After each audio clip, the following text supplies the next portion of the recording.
All right, Susan, go to it. All right.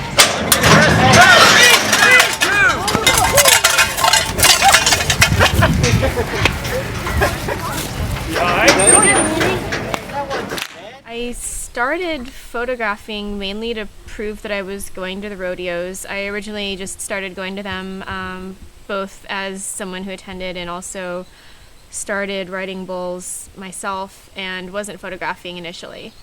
So the photography project actually began as a way to get school credit for going to the rodeos because I couldn't think of a way to make that happen in architecture school unless I was doing a photography class.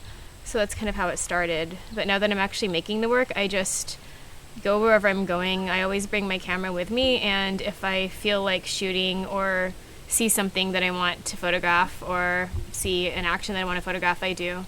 And there's lots of times I actually don't and still just sort of go and enjoy the time that I'm there.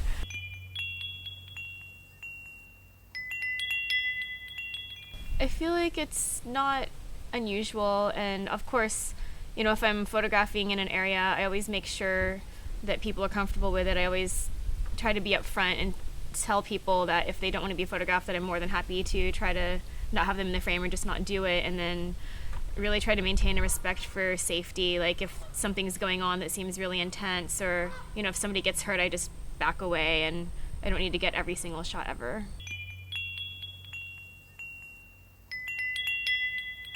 There was an interview with Nico Case, who's a country singer from my hometown, and she was talking about growing up in the punk scene and feeling like there weren't women in that. And she started listening to country music, and she was like, oh, this is where all the women are. And that spoke to me at the time because I was involved in the punk scene in the Pacific Northwest too. And on one hand, I was going to shows in the Riot Grrrl community in Olympia, Washington, and that was this really amazing feminist and, you know, transgender friendly and just really positive space. And I was also involved in the hardcore scene, like the straight edge vegan community up in Seattle, and that was very, very masculinized to the point where women were called coat racks, and, you know, we were these things that were just meant to stand in the back of an audience and hold people's coats while they moshed and had fun and danced and sang. And that's actually when I got started as a photographer, was in those punk scenes. And photography for me was a way to be up front and center and be productive in that space.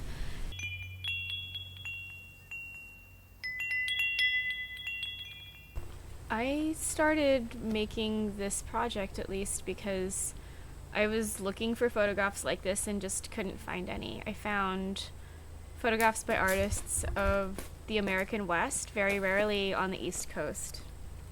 And I found that those photos actually tended to be extremely, I think, critical of country western lifestyle and rural people, but without being empathetic towards them.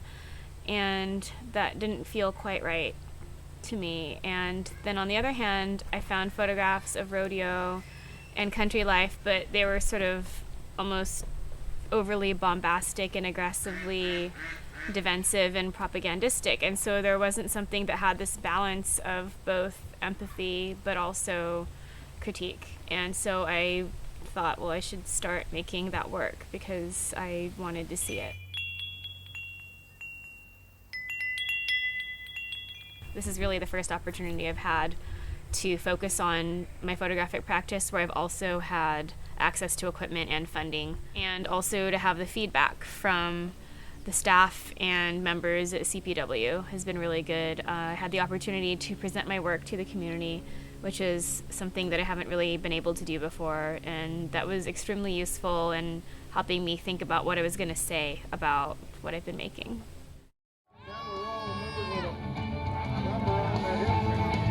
Prior to the rodeo by a rodeo official, when the cowboy was to compete on a head of stock, not gone for him. No matter how good his time was or how good his score was, if it was in the WOODSTOCK event, he would have to re-ride on proper head of stock gone for him. So the officials watch that carefully. There we go. Come on, cowboy, get in there. Yes, sir.